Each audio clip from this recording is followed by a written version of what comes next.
Sean bienvenidos a la Suprema Corte de Justicia de la Nación.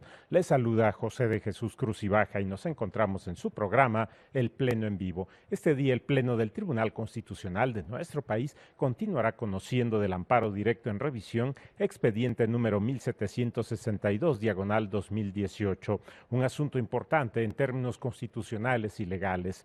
Constitucionalmente, en el aspecto procesal, se enmarca fundamentalmente en lo que establece el artículo 107, fracción novena de la Constitución Política Federal.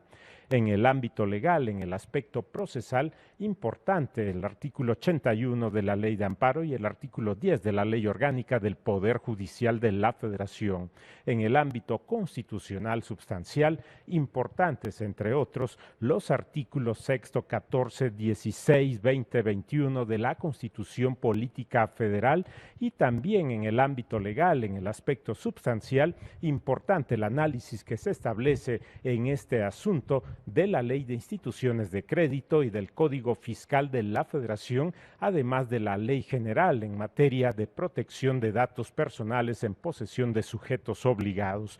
Un asunto importante, trascendente, en función de las decisiones que se toman, en función de lo que establece el artículo 109, fracción quinta del Código Fiscal de la Federación. El Pleno de la Suprema Corte de Justicia de la Nación, en sesión pasada, analizó precisamente este artículo y fracción del Código Fiscal de la Federación en el análisis de una figura que es la defraudación fiscal equiparada y que tiene el sustento en este artículo 109, fracción quinta del Código Fiscal de la Federación. El estudio, el debate que se estableció en torno fundamentalmente de esta figura de la defraudación fiscal equiparada contenida en las conductas que se registran en esta fracción quinta y que hacen alusión precisamente a omisiones que en su momento una persona registra respecto de las contribuciones que debe realizar, y esto que se plantea en dos conductas: una respecto de la omisión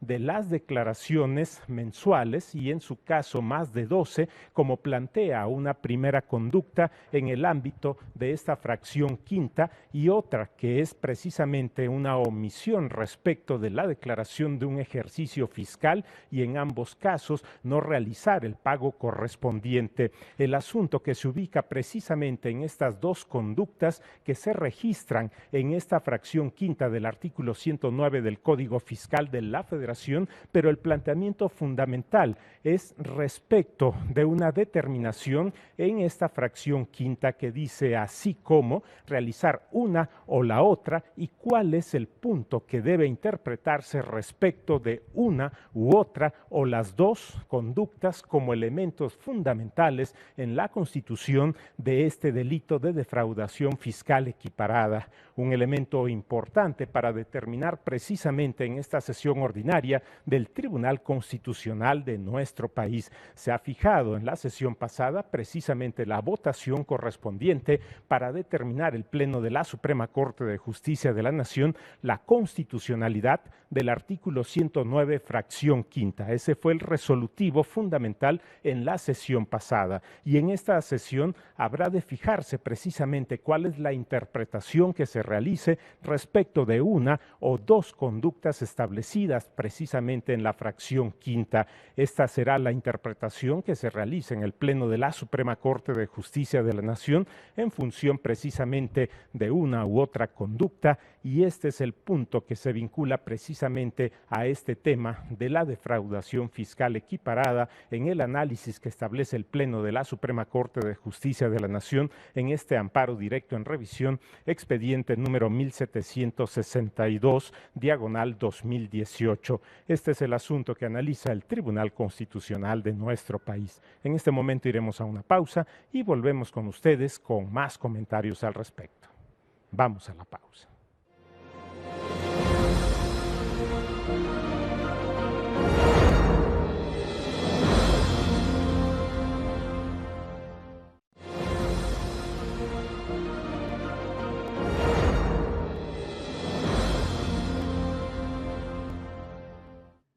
Se encuentra todo dispuesto para que dé inicio la sesión ordinaria del Tribunal Constitucional de nuestro país. En este momento, damos paso.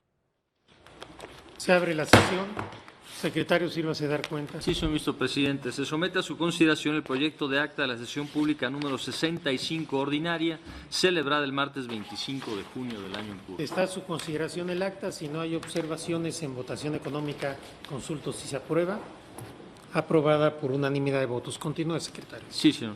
Se somete a su consideración el proyecto relativo al amparo directo en revisión 1762/2018, derivado del promovido en contra de la sentencia dictada el 17 de agosto de 2017 por el Quinto Tribunal Unitario en Materia Penal del Primer Circuito, bajo la ponencia del señor ministro Medina Mora y conforme a los puntos resolutivos a los que se dio lectura en sesión anterior. Gracias, secretario.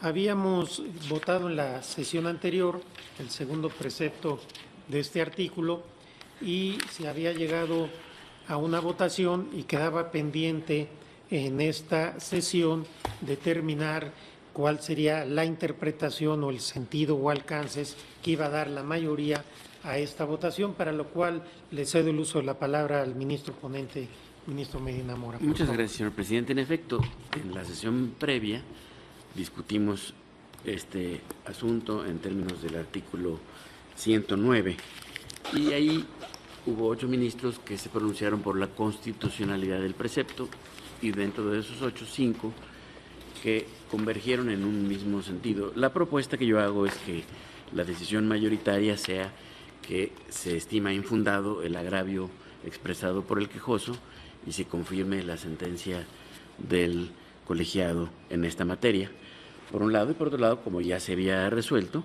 que se tienen por desistidos a las autoridades respecto del 142, fracción primera. Gracias. Ese sería el sentido, digamos, de los resolutivos para poder dar fin a este asunto. Así se engrosaría, independientemente de las posiciones que haya expresado el ponente. Gracias, señor ministro. Consulto a los ministros de la mayoría que tenía esta decisión, tocaría sobre todo al primer resolutivo que ha dado lectura el señor ministro Medina Mora. Si tienen alguna observación, ¿están de acuerdo con esta solución para poder resolver ya el asunto? Sí, entonces consulto en votación económica a los 8 ministros de la mayoría si están de acuerdo con esta propuesta del ministro ponente. Entonces se aprueba por unanimidad de los 8 ministros de la mayoría esta. Señor ministro Gutiérrez. Perdón, solamente para anunciar un voto particular y concurrente. Señor ministro. De igual manera que yo quiero formular un voto particular. Gracias, señor ministro. ¿Algún otro? Yo también haré, obviamente. Sí, porque recordemos que el ministro Medina Mora amablemente está haciendo cargo del engrose, pero ha tenido diferencias con las votaciones que se han alcanzado en algunos puntos. Conforme al voto que pronuncié, señor presidente, también haré un voto particular. Yo me reservo voto particular una vez que vea el engrose. ¿Cómo quedarían los resolutivos? Repítalo, por favor, señor. Sí, señor ministro presidente. Primero, en la materia de la revisión se confirma la sentencia recurrida. Y segundo, se tienen por desistidos a la Secretaría de Hacienda y Crédito Público, así como a los agentes del Ministerio Público de la Federación adscritos al Quinto Tribunal Unitario en Materia Penal y al Primer Tribunal Colegiado en Materia Penal, ambos del Primer Circuito, respecto del recurso de revisión que interpusieron en contra de la sentencia dictada el 9 de febrero de 2018 por el Primer Tribunal Colegiado en Materia Penal del Primer Circuito en el amparo directo 231/2017 de su índice. Gracias, secretario. En votación económica, consulto si se aprueba. Sí, señor Solo ministro. tengo una observación que es metodológica. Como primero es el desistimiento que excluye el estudio del artículo 142, quizás sería mejor que el resolutivo primero fuera aceptando el desistimiento y ya en el segundo confirma la sentencia que realmente es lo que se estudió. Creo que tiene razón el ministro Luis María Aguilar. Y además también ven la lógica de cómo se discutió el asunto. Además, sí. ¿Estarían ustedes de acuerdo con cambiar el orden de los resolutivos? Y en esos términos, consulta en votación económica, ¿sí se aprueban? Aprobados los resolutivos por unanimidad de votos, por anunciados y reservados los votos que cada uno y cada una de las ministras y ministros han señalado, en el entendido que, como se sabe, cualquiera de nosotros podemos emitir los votos que consideremos, sin necesidad de que se hayan anunciado en las sesiones. Y ahora sí queda totalmente concluido este asunto y es cosa juzgada. Sí, continúe, secretario. Sí, señor ministro presidente. Se somete a su consideración el proyecto relativo a la acción de inconstitucionalidad 31/2019, promovida por diputados de la 66ª legislatura del Congreso del Estado de Chihuahua, demandando la invalidez de la Ley de Ingresos y del presupuesto de egresos ambos del Estado de Chihuahua para el ejercicio fiscal 2019, bajo la ponencia del señor ministro Pérez Dayán y conforme a los puntos resolutivos que proponen. Primero, es parcialmente procedente e infundada la presente acción de inconstitucionalidad. Segundo, se sobresee respecto de los decretos número 66/APPEE/0260/2018 IPO, mediante el cual se expide el presupuesto de egresos del Estado de Chihuahua para el ejercicio fiscal 2019. Y respecto del número 66/AUVF/0227/2018 IPO, por medio del cual se autoriza al Poder Ejecutivo, por conducto de la Secretaría de Hacienda, a que celebre los actos que requiera para formalizar la reestructura y o el refinanciamiento a la deuda pública del Estado de Chihuahua, publicados en el periódico oficial del Gobierno de ese Estado el 29 de diciembre de 2018. Tercero, se declara la validez del procedimiento legislativo del que derivó el decreto número 66/APLIE/0259/2018 IPO, por medio del cual se expide la Ley de Ingresos del Estado de Chihuahua para el ejercicio fiscal 2019, publicado en el periódico oficial del Gobierno del Estado el 29 de diciembre de 2018. Y cuarto, publíquese esta sentencia en el Semanario Judicial de la Federación y su Gaceta. Gracias, secretario. Someto a consideración de este Tribunal Pleno los considerandos de competencia, oportunidad en la presentación de las demandas y legitimación de los promoventes. ¿Hay alguna observación en estos tres apartados? En votación económica, consulto si se aprueban. Aprobados por unanimidad de votos. Ahora le ruego al señor ministro Pérez Dayán, ponente en este asunto, que sea tan amable de presentar el considerando cuarto relativo a la improcedencia. Señor ministro, por favor. Gracias, señor ministro presidente. En el considerando cuarto se examinan las causales de improcedencia que hicieron valer las autoridades demandadas, lo que va de la hoja 23 a la 58. La primera de ellas es en el sentido de que los promoventes de la acción carecen de legitimación porque no acreditaron su calidad de legisladores con la constancia de mayoría relativa o con la asignación de diputaciones expedida por las autoridades electorales de la entidad. Esta argumentación se desestima de acuerdo con lo expuesto en el considerando tercero, en el que bien se apunta que si los accionantes adjuntaron copias simples del decreto de 1 de septiembre de 2018 por los que se hace constar la integración de la legislatura y su periodo de duración, también lo es que de la consulta de las páginas oficiales del Instituto Estatal Electoral y del periódico oficial de la entidad, se acredita que los promoventes de la acción sí tienen calidad de legisladores, según se obtiene de la resolución del Consejo de ese instituto, por el que se asignaron diputadas y diputados por el principio de representación proporcional y se declara la validez de la elección del proceso electoral local 2017-2018 con las constancias de mayoría y validez de la elección para las diputaciones locales. Por tanto, esas son las razones con las que se desestima este primer argumento formulado por el gobernador constitucional del Estado de Chihuahua. ¿Está a su consideración? ¿No hay ninguna observación sobre procedencia? Sí. Pero es nada más el capítulo de legitimación.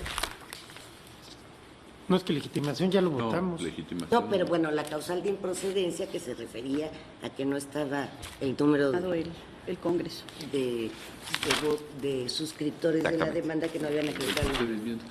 Ese es el punto en particular. No sería bueno que hiciera una Mejor todo, ¿no? de todo y podemos ya. Desde luego que una sí, vez señor más. ministro Por presidente. favor. Paso a la Gracias. segunda causal. Gracias. Como segunda causal, es la consistente en que los actos combatidos no son normas generales, sino actos formalmente administrativos de alcance general.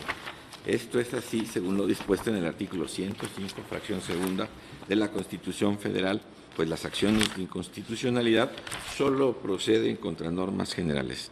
Sin embargo, en la demanda se combate el presupuesto de egresos para el ejercicio fiscal 2019 y la autorización al Poder Ejecutivo de Chihuahua para celebrar actos que se requiera para formalizar la reestructura y/o el refinanciamiento de la deuda pública, los cuales, evidentemente y a partir de su propio texto, no gozan de las características de toda norma general y por ello, se dice, la acción intentada no es el medio adecuado ni constitucionalmente procedente para impugnar. La consulta propone, como ustedes lo podrán advertir, que asiste razón a las autoridades demandadas en este aspecto. Sobre esta base se decide que el medio de control constitucional es improcedente, entonces, en contra del decreto que contiene el presupuesto de egresos del Estado de Chihuahua para el ejercicio fiscal 2019, ya que carece de la característica de generalidad de la ley. Esto porque combate el punto concreto controvertido sobre la remuneración total del gobernador del Estado y la reorientación y aplicación de recursos en distintos rubros. Esto puede demostrar que se enuncian única y exclusivamente aspectos financieros que refieren a erogaciones específicas para la realización de actividades, obras y servicios públicos en distintos rubros y lo atinente a la remuneración del gobernador, razón por la cual no se estima que se trate de una norma general. Lo mismo ocurre con el decreto por medio del cual se autoriza al Poder Ejecutivo por conducto de la Secretaría de Hacienda a que celebre el acto necesario que se requiera para reestructurar y refinanciar la deuda pública en tanto ésta se expresa en montos específicos y sobre contratos perfectamente bien determinados. En otras palabras, la esencia o característica de los actos que pueden ser combatidos en invalidez, que es la generalidad, no se alcanza en estos decretos y por ello es que este proyecto propone sobreseer en la acción de inconstitucionalidad. Gracias, señor ministro Pérez Dayán. ¿Está a su consideración el proyecto en este apartado? Ministra Norma Piña. Gracias, señor presidente. En este capítulo se están analizando los 3 actos que se están impugnando. El primero, el decreto por medio del cual se expide la Ley de Ingresos del Estado de Chihuahua. Segundo, el decreto mediante el cual se expide el presupuesto de egresos del Estado de Chihuahua. Y tercero, el decreto por medio del cual se autoriza al Poder Ejecutivo por conducto de la Secretaría de Hacienda a que celebre los actos que requieran para formalizar la reestructura y o el refinanciamiento de la deuda pública. Son 3 decretos diferentes, contenido también diferente. El proyecto nos está proponiendo que procede sobreseer respecto de los 2 últimos decretos. Implícitamente, la única procedencia de la acción es en relación con la Ley de Ingresos del Estado de Chihuahua. Yo me aparto de lo que se está decidiendo en principio, en relación al presupuesto de egresos, coincido que, como se está proponiendo, sobreseer, porque no es una norma de carácter general.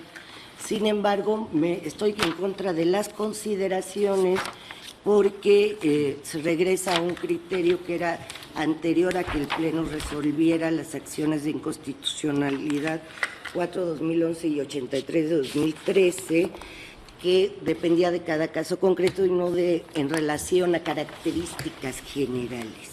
En este sentido, una vez analizado el decreto por el que se expide el presupuesto, yo coincido que no es norma general y por lo tanto sí procede el sobreseimiento, pero por las razones por las que expresé en la acción de inconstitucionalidad 99 de 2016, en particular la naturaleza del decreto por el que se ampliaron los periodos de duración del encargo de 4 magistrados de la Sala Superior del Tribunal Electoral del Poder Judicial de la Federación. Entonces, estaría yo por el sobreseimiento, pero en contra de las consideraciones y haría un voto concurrente. Ahora, con relación al tercer acto, yo voy a votar en contra del proyecto, que es el Ejecutivo del Estado. El proyecto se apoya en un argumento en el sentido de que este decreto está emitido en función o cumplimiento de contenidos normativos consignados en otros ordenamientos. Sin embargo, concretamente dice el proyecto de la Constitución Federal Local y de la Ley de Disciplina Financiera de las entidades federativas y los municipios. Para mí este argumento no es concluyente porque hay muchos casos, por ejemplo, una ley general que expresamente reserva competencias a las legislaturas locales para regular a cuestiones puntuales y no necesariamente va a ser un acto de aplicación de la ley en un sentido de no poder considerarlos normas generales. En segundo lugar, el otro argumento que se apoya el proyecto son en precedentes de la primera y la segunda sala de esta Suprema Corte de Justicia de la Nación, que así lo resolvió. Efectivamente, por lo que respecta a la primera sala, en la acción de inconstitucionalidad 2/2018, también se acordó por unanimidad de votos la improcedencia de un decreto relacionado con estas cuestiones. Sin embargo, fue ponencia del ministro Gutiérrez. Sin embargo, en el mismo proyecto que están haciendo referencia, en el que ahora estamos analizando, concretamente en los párrafos finales de esa acción, en los párrafos 60 y 61, se especificaron las diferencias que existían entre lo que estábamos estudiando en la primera sala y lo que había sido materia de análisis en el Pleno de esta Suprema Corte. Concretamente, al estudiar la acción de inconstitucionalidad 108/2015, que fue un decreto en relación con la deuda del Estado de Colima, por unanimidad de votos se estableció que sí tenía el carácter de norma general y se entró al estudio del mismo. Concretamente, en esa acción de inconstitucionalidad se autorizó al gobierno del Estado de Colima a refinanciar pasivos de corto plazo destinado a inversiones públicas productivas y a contratar uno o varios créditos destinados al financiamiento y o refinanciamiento de inversión públicas productivas, sin especificar los proyectos de inversión de donde se derivaban dichas deudas o sin concretizar bajo qué condiciones se celebrarían los contratos de crédito ni con quiénes. Al analizar el decreto, yo considero que este decreto que estamos ahora estudiando, examinando, reúne las mismas características, si no es exactamente igual, sí reúne las características que como parámetros fijamos en el precedente 108/2015 y donde le dimos el carácter de norma general y entramos al análisis. En este sentido, congruente con mi voto, yo estaría en contra de ese sobreseimiento. Gracias, señor presidente. Gracias a usted, señora ministra. ¿Algún otro comentario? Señor ministro Medina Mora. Gracias, señor presidente. Respecto de los dos temas que planteó el señor ministro ponente, yo estoy de acuerdo, desde luego, con la desestimación de la causal de improcedencia relacionada con la legitimación, que entiendo ya lo habíamos votado. Sin embargo, no comparto ni el sentido ni las consideraciones del proyecto en cuanto al presupuesto. Me parece que sea parte incluso de los últimos precedentes resueltos por este Tribunal Pleno, en los que se analizó la constitucionalidad de un presupuesto de egresos estatal y un decreto de refinanciamiento de pasivos de corto plazo y contratación de créditos para financiamiento o refinanciamiento en inversiones públicas productivas, similar al tercero de los decretos impugnados en esta acción. Estas son las acciones 12/2018 y la 108/2015. Como he sostenido en otros asuntos, considero que el tema presupuestal, ingresos y gastos, debe preverse en normas de carácter general, por su trascendencia respecto de autoridades y particulares. Así, los ordenamientos que regulen el tema deben considerarse normas de carácter general, sin que pueda estimarse que unos revisten naturaleza jurídica diferente, dada la interdependencia que existe entre la recaudación y la aplicación de los ingresos. El carácter instrumental de algunos de estos ordenamientos me parece no desvirtúa su naturaleza de normas generales, atendiendo al principio de unidad al que he hecho referencia. Gracias, presidente. A usted, señor ministro Medina Mora. Ministra Yasmín Esquivel. Gracias, ministro presidente. Con relación a este considerando cuarto, yo comparto el sentido del proyecto en cuanto a que desestima la causa de improcedencia por presunta falta de legitimación de los diputados accionantes, pues como ya se comentó en el considerando anterior, quedó demostrado que sí cuentan con el cargo que ostentan. Ahora, en cambio, con lo que no estoy de acuerdo es con sobreseer respecto al presupuesto de egresos del 2019 y en cuanto al decreto que autoriza al Poder Ejecutivo local para que lleve a cabo la reestructura o el refinanciamiento de la deuda pública, ya que, contrario a lo que sostiene el proyecto, considero que ambos instrumentos legales sí contienen normas generales susceptibles de impugnación en acción de inconstitucionalidad, porque se trata de normas generales, impersonales, abstractas, que tienen efectos hacia el futuro y que son obligatorias. Por estos razonamientos, considero que eso es procedente afirmar que la autorización para llevar a cabo la reestructura, así como el decreto del presupuesto de egresos, es una norma general susceptible de analizarse vía acción de inconstitucionalidad. Gracias, presidente. Gracias, ministra. ¿Algún otro comentario?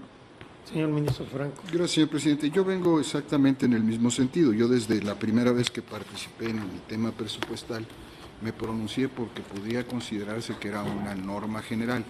Esto ha ido evolucionando y eventualmente en otros asuntos se señaló que tendría que, al menos en última instancia, analizarse los contenidos para definir si eran normas generales o no. Yo sigo participando del criterio de que en lo general son normas generales y consecuentemente procede la acción de inconstitucionalidad. Consecuentemente también en lo que se refiere al otro decreto, me sumo a quienes aquí lo han manifestado, estimo que por sus características también es norma general y no debe sobreseerse. Y para concluir con los puntos, yo estoy de acuerdo en la desestimación que se propone respecto del sobreseimiento sobre la legitimación. Gracias, señor ministro Franco. Señor ministro Jorge Garza. Gracias, señor presidente. En congruencia con mi voto emitido en la acción de inconstitucionalidad 108/2015, en aquella ocasión se reclamaba la ley de ingresos de un Estado y en esa propia ley de ingresos venían normas para el endeudamiento y también alguna modificación al presupuesto de egresos. Ahora tenemos una situación en que son decretos distintos los que se vienen impugnando, la ley de ingresos, el presupuesto, la ley de ingresos, el presupuesto de egresos y el decreto concretamente del endeudamiento. Me parece que finalmente, desde mi punto de vista, deberíamos aplicar la misma norma de procedencia que tuvimos en aquel precedente, porque también advierto que en estos decretos que analizamos, tanto en el presupuesto de egresos como en el decreto concretamente que habla del endeudamiento, se contienen normas generales que pueden afectar de manera abstracta. En consecuencia, yo estaría en contra del sobreseimiento y por la procedencia de la acción. Gracias. A usted, señor ministro, ¿algún otro comentario?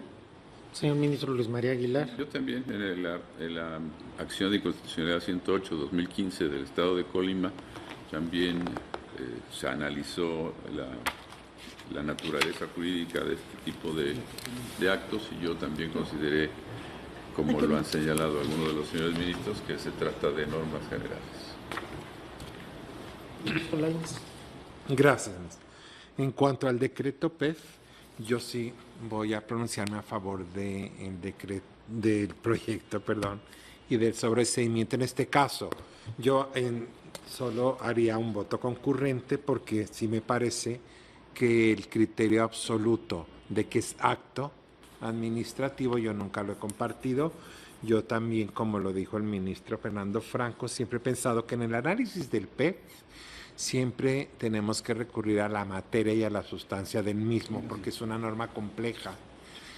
Hemos tenido casos, aún antes de que yo llegara a este pleno, donde la Suprema Corte ha considerado que sí hay normas de carácter general, pero en otro caso también ha considerado por la materia o la sustancia del proyecto, hay una parte que puede considerarse que hay actos. Y es así como, por ejemplo, en 2002 concedió suspensiones que tenían que ver con ciertas partidas de el presupuesto. En este caso concreto, la impugnación es específica de una partida, no de la parte, digamos, que podría considerarse materialmente legislativa, y yo estoy de acuerdo con sobreseer por el PEF de Chihuahua.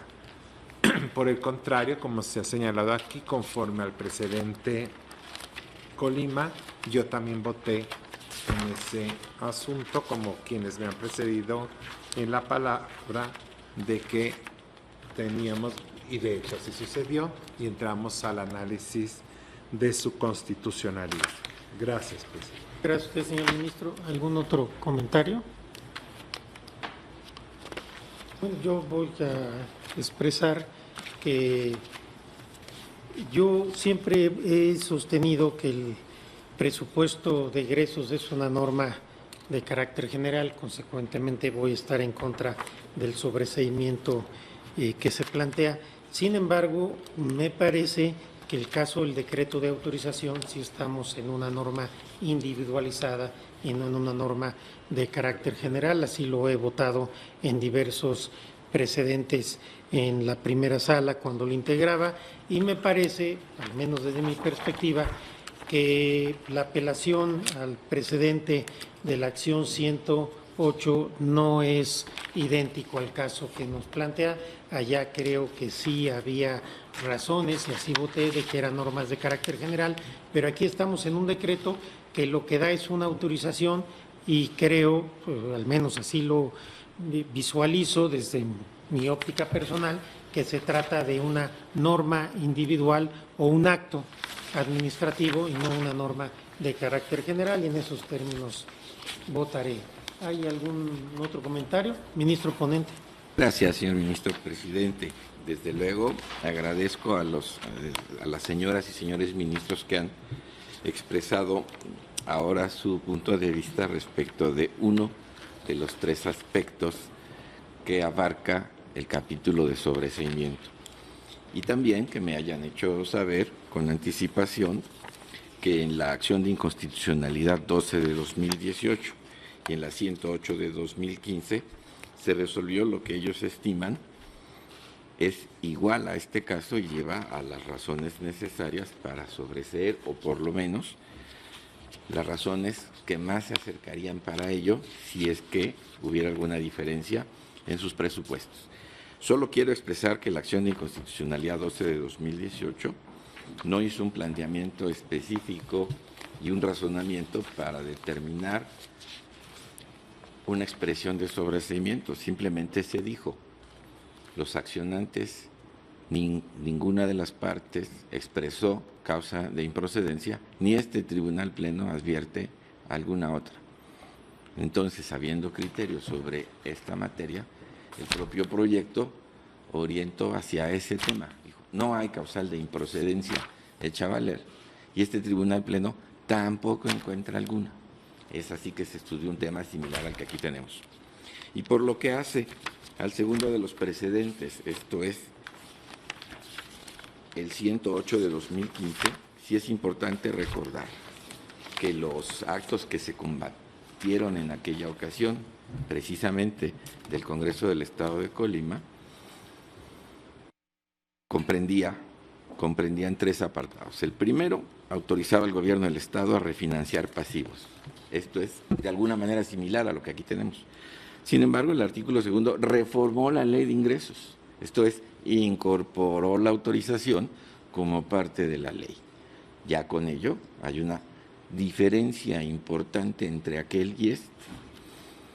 Y el tercero también reformó varios apartados del presupuesto de egresos. Lo más importante es destacar que en el caso de Colima, y precisamente la razón por la que se estudió, es porque el decreto reformó la ley de ingresos para incorporar una disposición más a una norma general.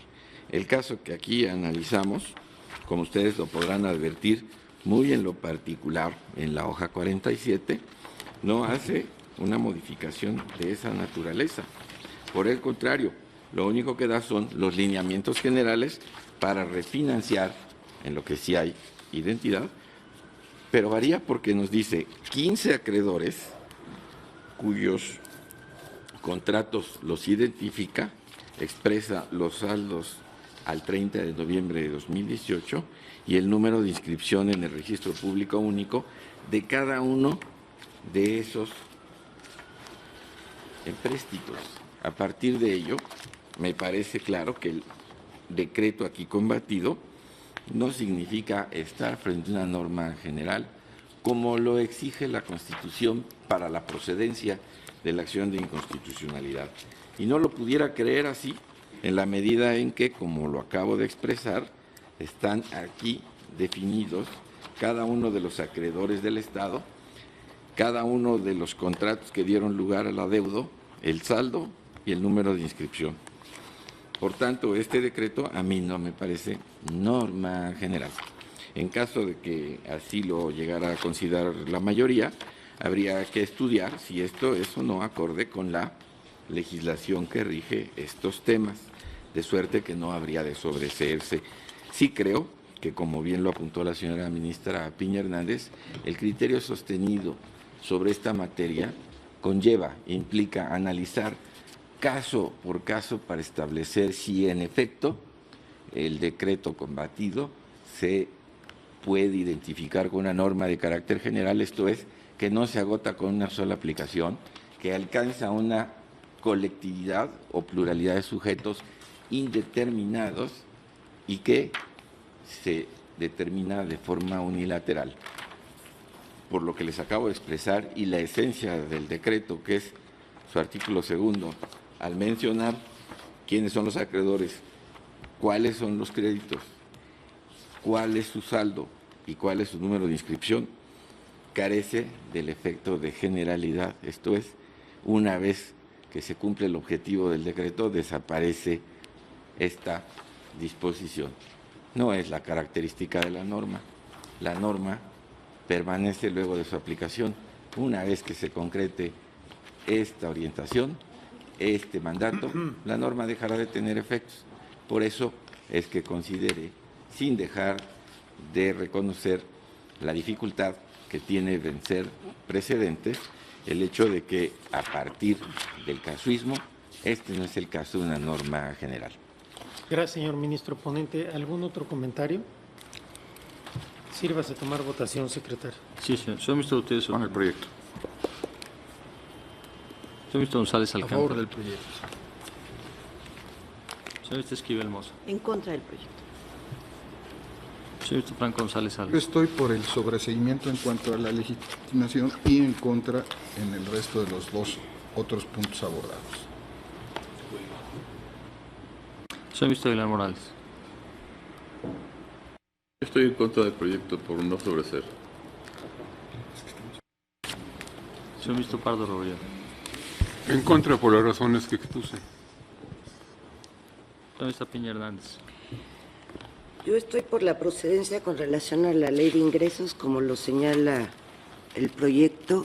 En el caso específico, con el proyecto con relación al presupuesto de egresos, porque no se están impugnando normas generales, sino una partida en específico. Y en el caso específico, en contra del decreto por medio del cual se autoriza al Poder Ejecutivo del Estado de Chihuahua la reestructuración o refinanciamiento de la deuda pública. A mi juicio, en el caso concreto, sí se dan las características que se fijó en la acción 108. Y voy en contra de las consideraciones de todo el proyecto. Señor ministro Medina Mora. En contra por las razones que expuse. Señor ministro Lainez Con el proyecto, solo en contra de la improcedencia en cuanto al decreto legislativo de autorización. Señor ministro Pérez Dayan. Con el proyecto en su totalidad. Señor ministro presidente Saldívar Leda. En contra del sobreseimiento del presupuesto, ya que siempre he considerado que es norma de carácter general, y estoy a favor del sobreseimiento del decreto de autorización.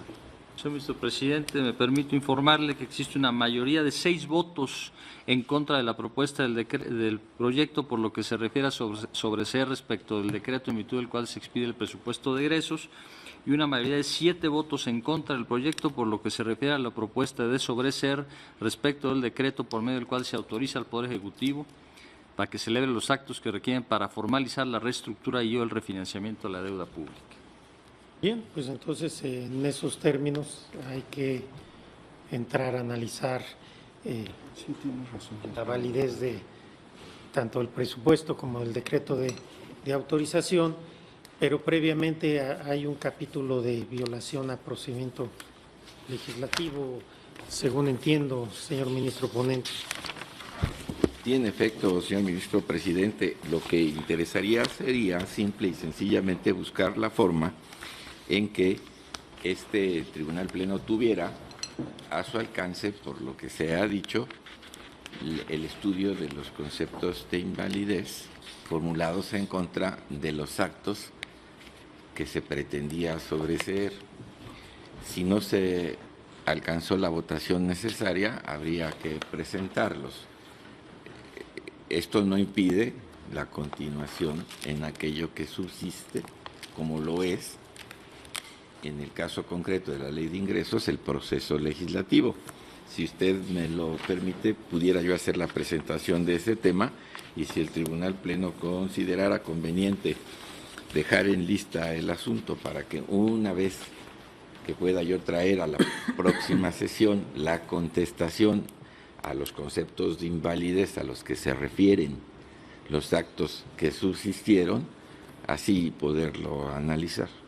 Pues, si le parece, discutamos y votamos este apartado y después el Pleno que tome una decisión, toda vez que usted nos ha repartido ya, aunque sea previo a la sesión, para la eventualidad de una votación en contra, ya su respuesta a los conceptos de invalidez, pues que sea una decisión del Pleno si tienen elementos para poderlo votar el día de hoy o es necesario posponer el asunto. Adelante. Gracias, señor presidente. Por lo que hace al fondo, en el considerando quinto, que va de la hoja 58 a la 95, se estudia el concepto de invalidez aducido en contra del decreto que contiene la Ley de Ingresos para el Estado de Chihuahua, respecto del cual se alega que se cometieron violaciones en el procedimiento.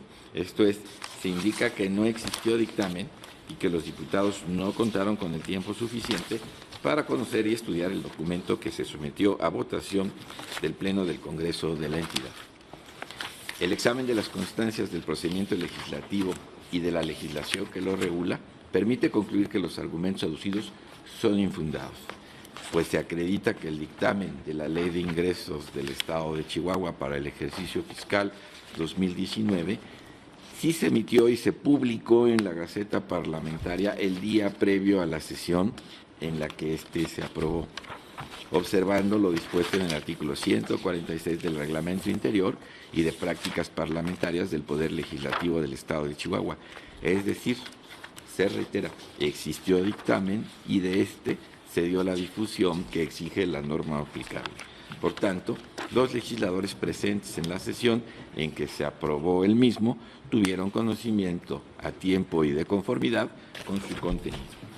Se aclara que no se desconoce que en la sesión en que se aprobó la ley reclamada se expresó que el dictamen fue objeto de modificación el mismo día en que se celebró esta, pues se relata, se convocó a una reunión a la Comisión de Programación, Presupuesto y Hacienda, circunstancia que en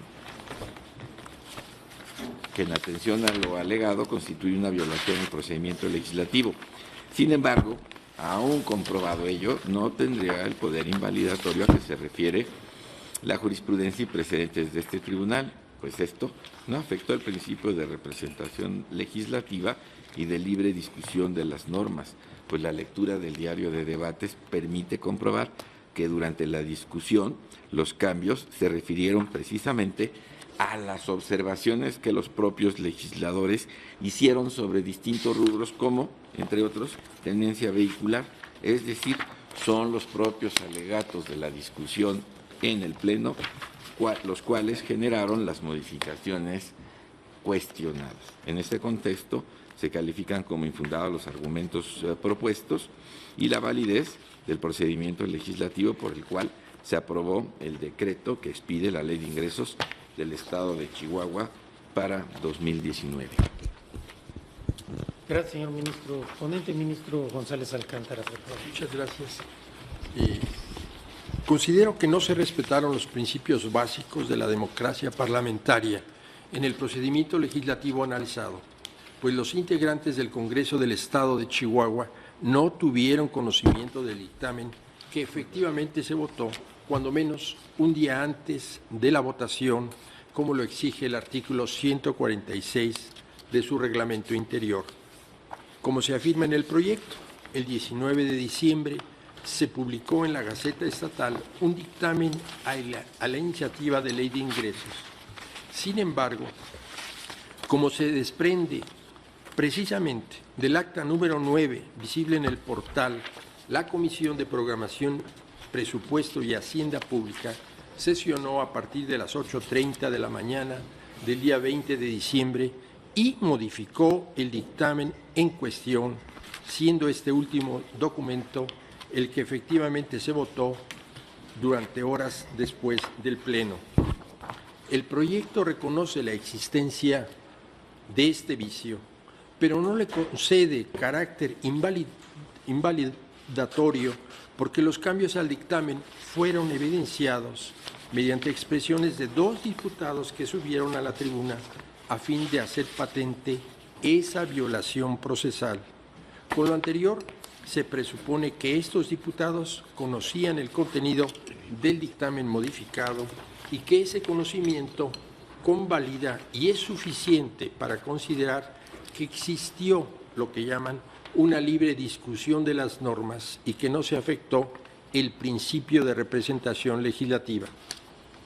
Asumir este criterio implicaría que la violación procesal advertida únicamente tendría un potencial invalidatorio si los legisladores que la detectaron no la hubieran hecho valer y del conocimiento del Pleno, soslayando que el primer momento en el cual se deben de evidenciar este tipo de violaciones es justamente durante la deliberación parlamentaria en la tribuna. En este sentido, considero que la violación advertida sí tiene un potencial invalidatorio, pues la participación de las fuerzas políticas no se dio en condiciones de igualdad ni se basó en un conocimiento informado y razonado del documento sometido a votación, dado que una parte de los parlamentarios no conoció el dictamen modificado con la anticipación reglamentaria exigible. En consecuencia, estimo que el debate y la votación no tuvieron la calidad democrática constitucionalmente exigida y que ello da lugar a invalidar el ordenamiento legalmente impugnado. Muchas gracias. Gracias, usted, señor ministro. Ministro Gutiérrez. La verdad estoy absolutamente de acuerdo con lo que acaba de decir el ministro González Alcántara. Simplemente haría propio lo que acaba de decir y vengo en contra del proyecto exactamente por esas razones. Gracias, señor ministro. Ministro Franco. En el mismo sentido, señor presidente, no voy a repetir el documento que tengo porque es prácticamente coincidente. Quizás algunas adiciones que en su caso, conforme al resultado, vaciarían en un voto concurrente. Gracias, señor ministro. Ministro Eduardo Medina Mora. En idénticos términos, señor. ¿Alguien más? Sírvase a tomar votación, señor. Sí, señor. Señor ministro Gutiérrez Ortiz Mena. En contra del proyecto. Señor ministro González Alcántara. En contra del proyecto. Señor ministro Esquivel Moza. A favor del proyecto. Señor ministro Franco González. En contra. Señor ministro Aguilar Morales. A favor. Señor ministro Padre Rebolledo. A favor. Señor ministro Piña Hernández. Con el proyecto, separándome de algunas consideraciones, y haré un voto concurrente. Señor ministro Medina Mora. En contra. Señor ministro Con el proyecto. Señor ministro Pérez. El proyecto. Señor ministro Presidente Saldívar. Con el proyecto. Señor ministro presidente, me permito informarle que existe una mayoría de 7 votos a favor de la propuesta del proyecto. La señora ministra Piña Hernández vota en contra de algunas consideraciones y anuncia voto concurrente. Vota en contra de los señores ministros Gutiérrez Ortiz Mena, González Alcántara Carranca, Franco González Salas y Medina Mora. Consecuentemente, se reconoce la validez del procedimiento legislativo. Ahora consulto a las señoras y señores ministros lo siguiente, como lo habíamos adelantado. El señor ministro ponente, adelantándose a la posibilidad de la votación que sucedió, nos presentó antes de la sesión su respuesta a los conceptos de invalidez, que son prácticamente 3 páginas y medio sobre 2 conceptos de invalidez que considera de manera breve infundados. Consulto al Pleno si estarían en posibilidad de analizar el documento y votarlo el día de hoy, o quieren que el asunto se quede en lista y se discuta y analice en la siguiente sesión. Señora ministra Yasmín. Sí. El día de ayer el ministro ponente nos hizo llegar los conceptos de invalidez y en el caso personal sí ya estaríamos en condiciones de poder analizarlos y revisarlos. Con el documento presentado hace un momento, estamos revisando ya cómo viene la propuesta. Considero que sí estaremos en condiciones. Gracias, señora ministra. Ministra Piña. Ahora nos acaba de repartir amablemente, en este momento, nos acaba de repartir amablemente el ministro Pérez Dayán la contestación a los conceptos de invalidez. Los conceptos de invalidez están en la demanda, pero el estudio nos los acaba de repartir y yo sinceramente necesito estudiar los conceptos de invalidez para estar en condiciones de votarlo. No lo sé, ni siquiera he leído lo que está proponiendo el ministro Pérez Dayán y no estaría en condiciones de votarlo ahorita. Perdón, ministro Gutiérrez había pedido. En las mismas condiciones que la ministra Piña. Yo sí agradecería que se nos permitiera estudiarlo y votarlo después. Yo creo que bastaría con que un ministro dijera que no está en posición de votarlo para que el asunto no se pudiera votar, ya que nos acaban de dar este documento, entonces ni siquiera lo voy a someter a votación. Era una consulta, creo que tenía una lógica. La lógica es la urgencia que tiene el Estado de Chihuahua de una definición sobre este tema, y por eso me atreví a hacer esta consulta que pues normalmente cuando se presenta un documento se deja para otra acción, pero basta con que un ministro, y ahora ya hay 3 integrantes al menos del Pleno que se han manifestado en ese sentido, para que no se pueda ver en este momento el asunto. Ministro Pérez Dayán. Gracias, señor ministro presidente. Evidentemente el proyecto se construyó sobre la lógica del sobreseimiento, considerando, por las razones que aquí expuse y que no prosperaron, las razones sobre no considerarlo norma general. En tanto estas no fueron aceptadas mayoritariamente, se hizo un alcance a efecto de contestar los conceptos de invalidez. Entiendo la informalidad de esta presentación, simplemente fue en el ánimo de poder acercar información a los señores y señoras ministras. Lo cierto es que estos habrían de presentarse de manera concreta, estructurada y adicionada al proyecto. Si consideran conveniente y posible que esto haga mantener en lista el proyecto a la sesión del lunes siguiente, no tengo inconveniente en hacerles llegar lo que hoy se planteó en esta forma, ya en la integración concreta del proyecto. Si no es así, pues solo entonces retiraría el proyecto para presentarlo en la ocasión en que corresponda. Yo creo que lo podríamos, salvo la mejor opinión del Pleno, analizarlo el próximo lunes. Ya tenemos aquí, digamos, cuál sería la contestación a los conceptos de invalidez. Yo estimo que podría quedarse en lista el asunto y discutirlo y votarlo en la sesión del próximo lunes. Si no hay algo más, entonces voy a levantar la sesión, convocando a las señoras y señores ministros a la próxima sesión pública ordinaria, que tendrá verificativo el lunes a la hora de costumbre. Se levanta la sesión.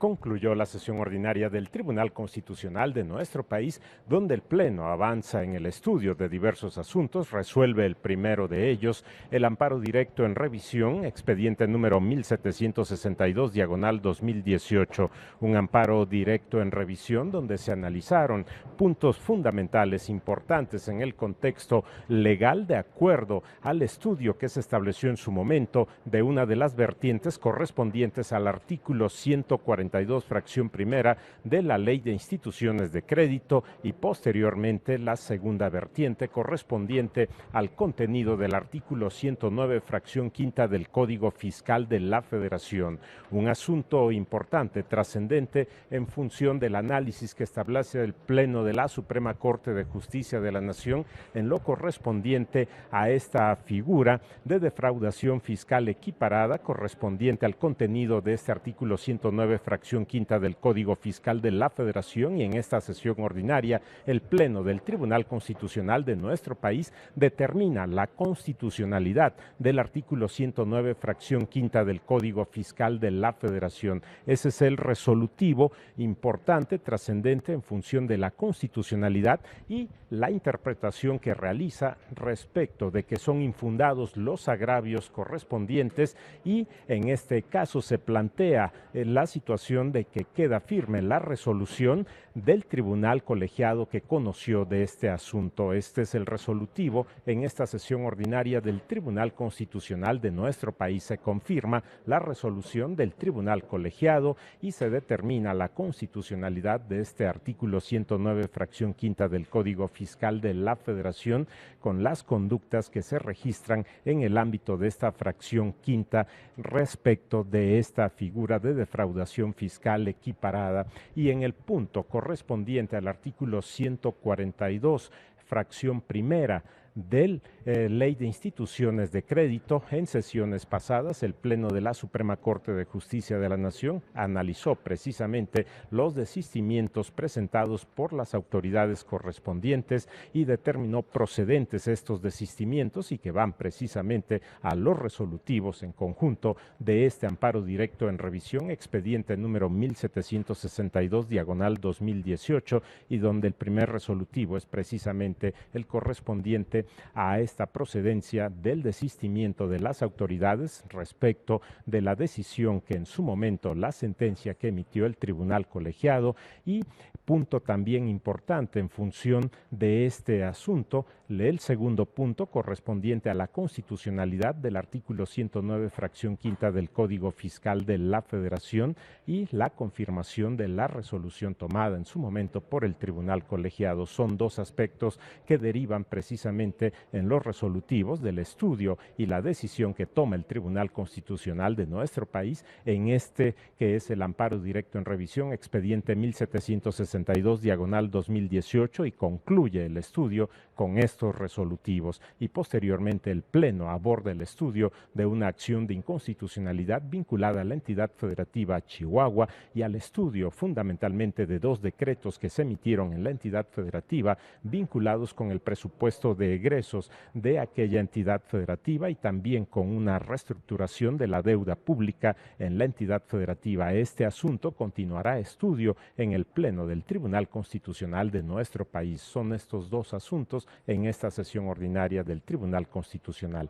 Agradecemos a todos ustedes la atención a su programa, El Pleno en Vivo. Se despide José de Jesús Cruz y Baja. Por su atención, gracias.